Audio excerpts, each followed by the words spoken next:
Hey guys, welcome back to the garden. I haven't been out here much lately, so some parts are completely overgrown and looking a bit neglected, but there's plenty of food still out here, so I thought I'd come and harvest some and bring you along with me.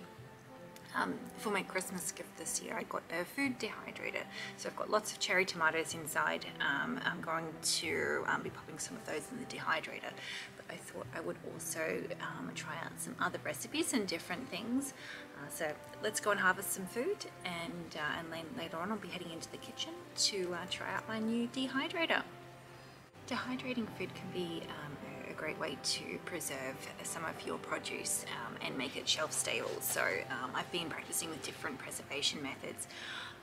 So I've been doing some pickling, also doing some fermentation, so kimchi and things like this. I freeze different vegetables. I've got some reusable bags that are fantastic for that. And then of course you can eat things fresh. But I thought I would try the dehydrator to allow me to preserve some more of the harvest, so that when we're not growing certain fruits and vegetables, that we can continue to eat them from our own garden. Not fresh, but definitely still organic and full of nutrients. First up, I'm going to harvest some cucumbers, and the vines are looking a little bit worse for wear, but we're still getting plenty of fruit. So I'm going to do a harvest of these. You can see some of them up behind the wall. So let's get some cucumbers as a way to get started. For the cucumbers, I'm going to be trying a recipe in the dehydrator for cucumber chips. So in this section I have some marigold, and we've got some lovely flowers that I can pick for the petals, and also some dried ones which I'm going to be collecting for the seeds. We've also got a radish in here. Some of these guys are a bit overgrown, but we've got a nice big radish there. Some of them have bolted. They've definitely overtaken my pepper. And in here as well we have some turnips. Now I'm going to be harvesting some of these, but also some of them have gone to seed. So I will be leaving the ones that have gone to seed.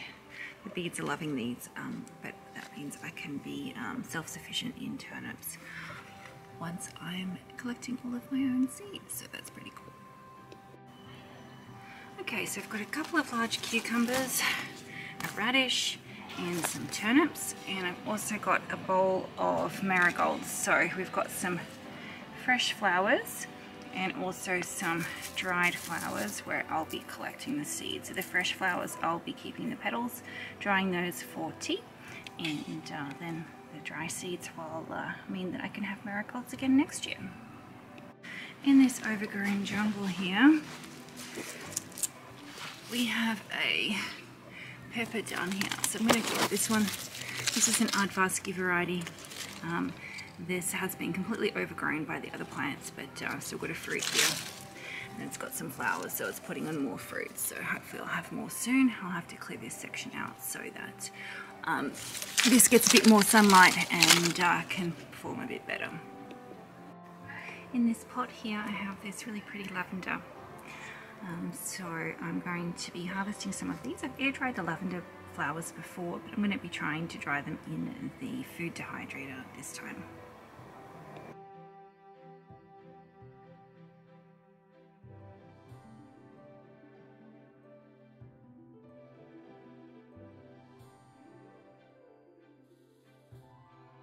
In this pot here I have some dill. We've been eating on this fresh, but I'm going to harvest some of this and dry so that we can eat over summer.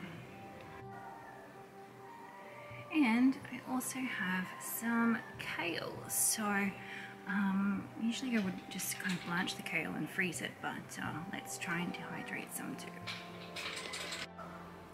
I'm not harvesting any figs today. I did eat one yesterday. But I'm just so excited about this because it's covered in fruit. The branches now have lots and lots of fruit on, so this is by far my best ever year for figs. Okay guys, so I've got my harvest for today. We have some kale, some turnip, a radish, some tomatoes. I've got heaps more tomatoes inside, so I'm going to be drying some of those. A pepper, some cucumber, some lavender, some dill, and also some marigold flowers. Thank you so much for coming along for the harvest, and yeah, I'll be in the kitchen trying out my food dehydrator now. Okay, so it's later the same day and I am back inside, and I've had a little bit of a look at my instruction manual for my dehydrator. Always a good idea when using a new appliance. And the good news is that tomatoes and cucumbers can be done at the same temperature, but the other herbs and things that I picked need a lower temperature. So I think what I'm going to do is I'm going to chuck in the tomatoes and then start working on the cucumbers. The tomatoes take a little bit longer. And then maybe tomorrow I'll put the herbs in it and get through those. So I've got my nice big bowl of tomatoes here from the garden. I've collected these over the last couple of days, and I've been eating on them fresh, but of course I can't eat this many. So let's try and dry them so that these don't go to waste. In previous years I've made tomato sauce and frozen it. I'm thinking this year I might also try and do some canning, which will be quite interesting. And once I've got a couple of trays of those in, I'm just going to slice the cherries in half, put a little bit of salt on them, keep it really simple, and see how they go. And then I might try some cucumbers. So there's a recipe for cucumber chips where you slice them thinly, put some salt and some vinegar on, and then pop them into the dryer. So let's get started on that. The tomatoes, it says both of them 70 degrees.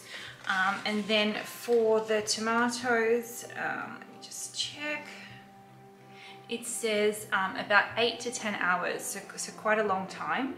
And then for the cucumbers, about 4 to 5 hours. So yeah, I'm gonna get those tomatoes on and see how they go. So I've sliced some cherries onto the tray, and I've set for 8 hours at 70 degrees. So we'll see how this goes. Thanks so much for watching, and until next time, happy gardening.